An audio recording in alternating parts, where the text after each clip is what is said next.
एक छोटे से गांव में उमर नामी एक लड़का रहता था। उमर का घर मिट्टी से बना हुआ था और उसकी जिंदगी सादगी से भरपूर थी। उमर के वालिदैन खेतों में काम करते थे और उमर भी उनकी मदद करता था। वो एक मेहनती और बहादुर लड़का था जो हर मुश्किल का सामना हिम्मत से करता था।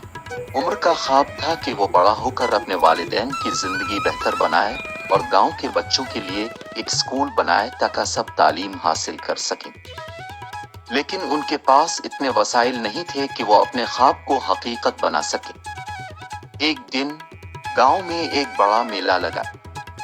मेले में एक मशहूर आर्टिस्ट आया हुआ था जो बच्चों की कहानियां और तस्वीरें देख रहा था। उमर ने सोचा कि वो अपने ख्वाबों की कहानी इस आर्टिस्ट को सुनाएगा।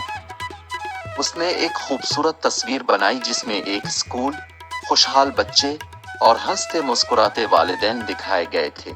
उमर ने आर्टिस्ट को अपनी तस्वीर दिखाई और अपनी कहानी सुनाई। तो बच्चों, इसके बाद क्या हुआ देखना चाहते हो, लेकिन जल्दी से सब्सक्राइब करो और पार्ट 2 देखना ना भूलना।